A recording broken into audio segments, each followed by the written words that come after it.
Bueno, ahora sí vamos al tema de series de potencias, propiamente, luego del repaso de series numéricas.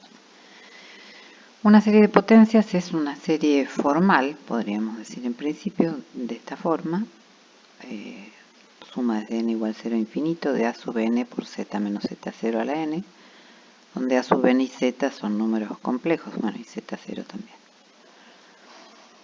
Esto en principio sería como una función de z, o sea, z es una variable, pero decimos formal porque no sabemos para qué valores, ya dado que esto es una serie, para qué valores de z esto tiene sentido, es decir, para qué valores de z la serie converge.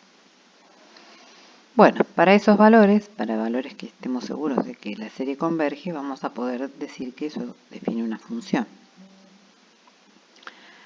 Bueno, pero lo que hemos venido viendo sobre convergencia de series es justamente para aplicar en esta situación.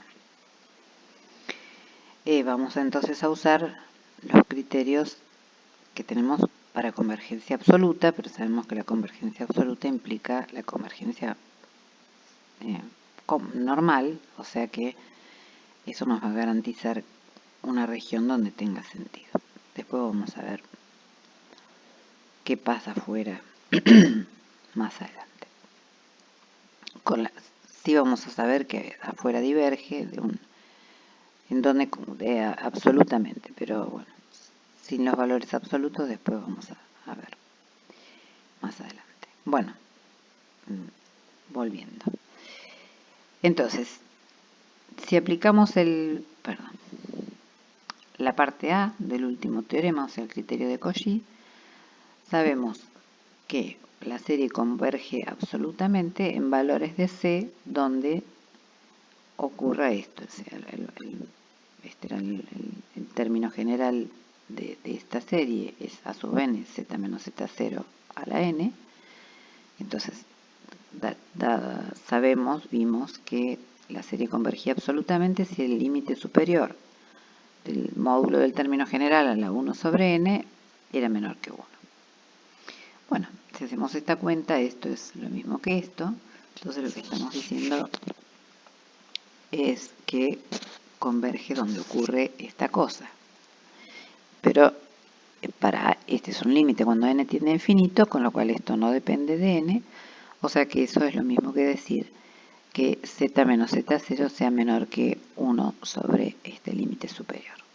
Que vale igual también cuando es 0, habría que mirarlo antes, ¿no? Porque si esto es 0, esto es siempre menor que 1, el producto, por lo tanto eso vale siempre.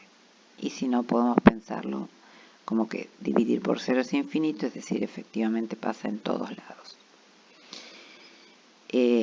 Cuando que hemos llamado radio de convergencia, bueno, no sé si ya lo llamamos así, bueno, cuando este número es 0, esto pasa siempre. Y sabemos que diverge absolutamente en el otro caso, o sea, en este caso. Entonces, tenemos lo que se conoce que involucraría esta prueba como el teorema de Cauchy-Hadamard, que justamente para este número, que es un número perfectamente definido, que puede ser eventualmente infinito o 0, más infinito o 0, porque son números mayores o iguales que 0, la serie entonces converge absolutamente en el disco módulo de z menos z0 menor estrictamente que r y diverge absolutamente fuera de él. No se sabe lo que pasa en el borde. Bueno, entonces tenemos un número bien determinado donde en cuanto a convergencia absoluta, por lo menos, sabemos exactamente que hay una región, un disco donde converge absolutamente y que fuera de él diverge absolutamente y queda sin saberse lo que pasa en el borde o sin estar determinado por este criterio. Bueno, claramente ese número que existe y es único porque, bueno, no puede haber otro. O sea, además, lo que quiero recalcar es que sabemos que existe un número y además no podría haber otro que cumpla esa misma condición de que dentro de del disco convergiera absolutamente y fuera divergiera absolutamente, porque si no habría un pedazo intermedio entre esos dos números donde pasarían las dos cosas a la vez. Bueno, o sea que el radio de convergencia tiene una determinación con ese límite, con esa expresión, y obviamente no puede haber otro número que cumpla esta condición. Bueno, y entonces ahora sí lo llamamos a ese número radio de convergencia de la serie de potencias. Bueno, entonces sabemos que en toda serie de potencias en un disco de centro Z0 y radio R, o sea, converge, o sea que allí define una función. Bueno, el siguiente teorema es para, en la mayoría de los casos las cuentas se hacen, sale más fácil con el otro criterio, el que habíamos llamado criterio de D'Alembert. Pero esto es fundamental porque se refiere a un solo número, que es el límite superior. El criterio de D'Alembert tenía dos números, límite inferior, límite superior, que podían ser eventualmente distintos, pero bueno, lo que vamos a ver es que cuando ese límite existe, el de D'Alembert, entonces coinciden los criterios, en el sentido que se puede calcular con el criterio de D'Alembert. Bueno, justamente es lo que dice acá, o sea, si existe este límite, entonces R, que es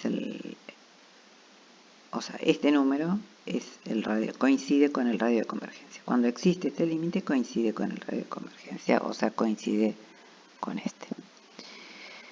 Bueno, y la prueba justamente es eso.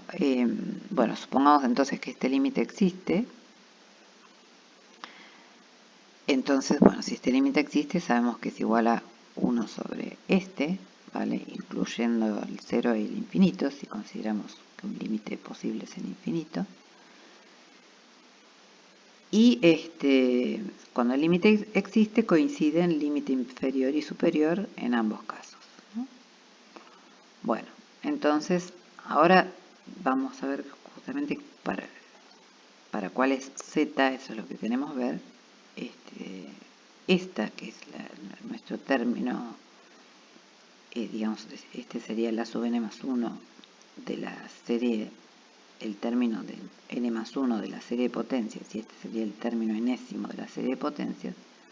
Vamos a aplicarlo a estos, que es lo que nos interesa. Bueno, entonces si hacemos ese cociente para esos términos de la serie de potencias, bueno, podemos sacar las constantes afuera y acá se me cancela z menos z0 a la n y me queda solo el módulo de z menos z0. Entonces tenemos que, si el módulo de z menos z0 a la n es menor que este límite, entonces pasa esto, ¿no? Esta es una constante que la podemos pasar dividiendo, aparte acá invertimos el límite, y entonces este límite es menor que 1 y este límite coincide con el límite inferior y superior. Entonces la serie converge por el criterio del teorema B, ¿sí? Que donde hablaba de un límite inferior y un límite superior, pero en este caso, como existe el límite, son iguales. Bueno, les dejo como ejercicio la otra parte, ¿no? O sea que si es mayor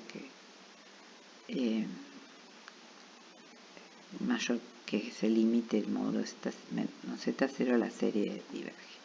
Bueno, entonces, como ese número, este límite, cumple las mismas condiciones que el radio de convergencia, o sea, es el único número tal que converge absolutamente adentro de ese disco y diverge absolutamente afuera de ese disco, no le queda más remedio que ser igual a este, porque no puede haber dos distintos. Así que esa es otra manera de calcular, que cuando se puede hacer es mucho más sencillo. Bueno, hasta acá con serie de potencias, que después las retomaremos, porque justamente lo fundamental es que las series de potencias definen en su radio de convergencia funciones holomorfas en su disco de convergencia. Eso va a ser un teorema que va a venir después. Bueno, en algunos textos está antes, depende de las herramientas que se usen. Entonces, como nosotros vamos a usar una herramienta que es muy importante, que es la de las integrales de línea, que permite sacar conclusiones sobre las funciones. Bueno, vamos a empezar en la próxima con integrales de línea y los teoremas que justamente nos permitirán sacar conclusiones acerca de las series de potencias y ver esto que acabamos de decir de que definen funciones holomorfas. Entonces por ahora queda acá, porque vamos a necesitar, por el camino que hemos elegido para hacer las pruebas, hay otros, usar esa herramienta para demostrar que las series de potencias definen funciones holomorfas, que es nuestro objetivo siguiente, digamos. Pero antes de eso vamos a usar la herramienta de las integrales de línea, que no solamente sirven para demostrar esto que decimos, sino para muchas cosas más. Es una herramienta fundamental para el estudio de las funciones de variable compleja. Bueno, entonces dejamos aquí y luego comenzaremos con integrales de línea y retomaremos más adelante las series de potencias.